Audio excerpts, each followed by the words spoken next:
All children start out naturally curious and love to learn.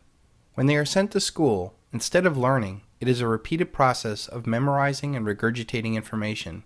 The better you are at regurgitating this information, the better you will do in the school system.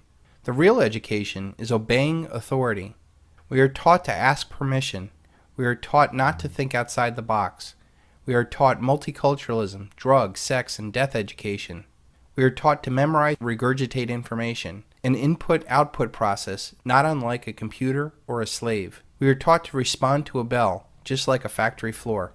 We are taught to keep our head down and just make it through the day. We are taught to lower our expectations, and that is just school. Outside of school, our communication is destroyed as people literally lose the ability to speak and relate to one another.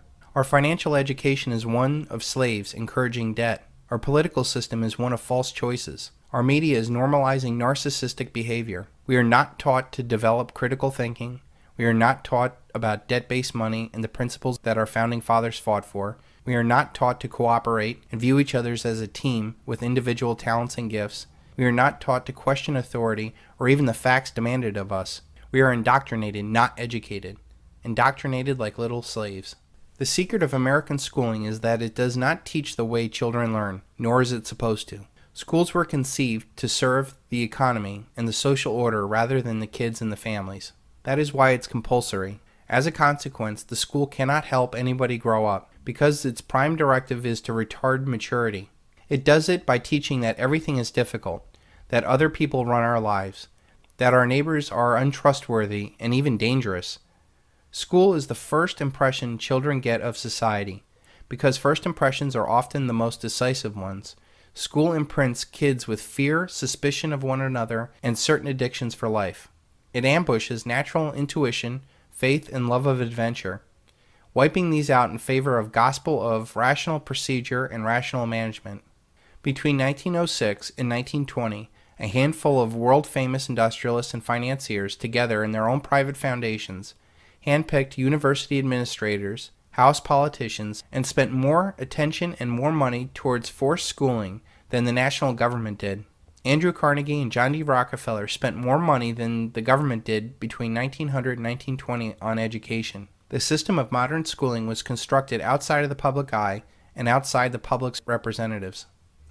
In our dreams, people yield themselves with perfect docility to our molding hands. The present education conventions of intellectual and character education fade from their minds, and unhampered by tradition, we work our own goodwill upon a grateful and responsive folk. We shall not try to make these people, or any of their children, into philosophers or men of science. We have not to raise up them as authors, educators, poets, or men of letters. We shall not search for great artists, painters, musicians, nor lawyers, doctors, preachers, politicians, statesmen, all of whom we have ample supply of. The task is simple. We will organize the children and teach them in a perfect way the things their fathers and mothers are doing in an imperfect way. John D. Rockefeller. The aim of public education is not to fill the young of the species with knowledge and awaken their intelligence. Nothing could be further from the truth. The aim is simply to reduce as many individuals as possible to the same safe level, to breed and train standardized citizenry, to put down dissidence and originality. That is the aim of the United States. H. L. Mencken. This lowest common denominator citizen is most useful in a corporate, military, or a welfare state. Corporations, governments, and militaries do not deal with dissent effectively, so it is in their best interest not to have participants that question anything. When I joined the Marine Corps, they didn't beat around the bush about this idea. In boot camp, they wanted instant and willing obedience to orders. Everywhere else in your life, you will learn the same lesson, only more subtly, and this is why military men are most sought for corporate jobs. Education should aim at destroying free will, so that after pupils left school, they shall be incapable throughout the rest of their lives of thinking and acting otherwise than their schoolmasters would have wished. Bertrand Russell. Our education system is centered on an input-output process of information. Our success or failure depends on our efficiency of taking what the teacher tells us and then regurgitating that same information onto an exam. Those that are able to blindly regurgitate information the best are rewarded with higher grades. They are told that they are smart, when in fact they are just thoroughly indoctrinated. This input-output process is no different than a computer or what a slave does. You give it a command, and it just does it, without question. This system was carefully created to mold us into what we are today. The masses blindly flow through this education system and naturally fit into centralized systems that want good, little, obedient workers who take orders without question. We all know that person who is very smart, or indoctrinated, that excels in a corporation, military, or government job, and yet they lack any real street smarts to see what's really going on in their lives. When you understand that their mind only functions on what they are told, it becomes clear to you that they are only able to be successful in a centralized system where taking orders is a way of life. I think, therefore I am. It is a classical philosophical statement on human consciousness and existence. But what about the people who do not really think? Do they really exist? This input-output mindset is reinforced outside of school and the career world. Our society is all about what is popular. From early on in our lives, we are pressured into doing what's popular and not what's best for you.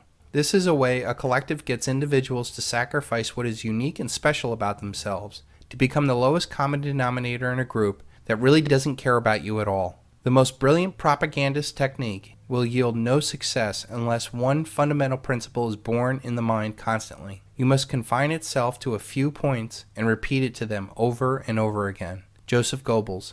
When you look at our news or political debate, it is driven by talking points where they are repeated with such accuracy it's scary. Talk show host Conan O'Brien may be about to push the envelope on late-night television. Conan O'Brien may be able to push the envelope on late-night television. Conan O'Brien may be about to push the envelope on late-night television. Conan O'Brien may be about to push the envelope on late-night television. Conan O'Brien may be about to push the envelope on his late-night television. Conan O'Brien is looking to push the envelope on late-night television. Conan O'Brien may be about to push the envelope on late-night TV. Conan O'Brien may be about to push the envelope on late-night television. Conan O'Brien may be about to push the envelope on late-night television. Conan O'Brien may be about to push the envelope.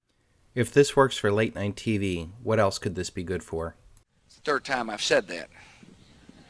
I'll probably say it 3 more times. See, in my line of work, you got to keep repeating things over and over and over again for the truth to sink in, to kind of catapult the propaganda. Terrorism, terror, terrorist, terror organization, terrorist attacks, terrorism, terrorist network, terrorist attacks, terrorist group, terrorists, terrorists, instruments of terror, a terror network, terror cells, terrorists, terrorizing terror and murder. To kind of catapult the propaganda. Weapons of terror, terrible weapons of mass destruction, chemical weapons of mass destruction, dangerous weapons, even more dangerous weapons, biological weapons, chemical agents, chemical weapons, chemical attacks, chemical and biological weapons, weapons, ballistic missiles, chemical or biological weapons, chemical or biological attack, chemical and biological attacks, poisons, deadly gases, the biological or chemical weapon, instruments of terror, the instruments of mass death, weapons of mass destruction, nuclear weapon, bomb, nuclear weapons, nuclear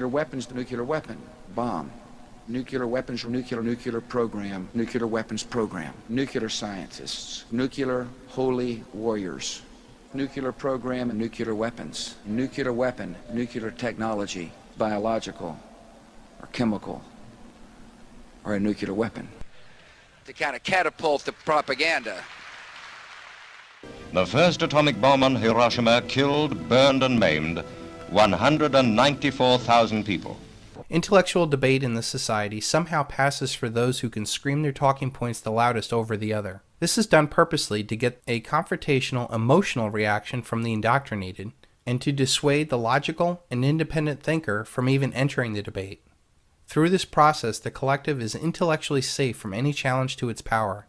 Do your thoughts serve to free you, or simply to make you freely serve? These talking points are created by people who do think about how to control societies. They weave this input-output slave thought into an Hegelian dialectic that they control. They essentially have a society that bickers over issues that have no real importance on the real power of the world. They use hot-button, emotional issues like abortion or gays in the military to divide and conquer us, while they laugh all the way to the bank, march us off to the war, and destroy our Constitution.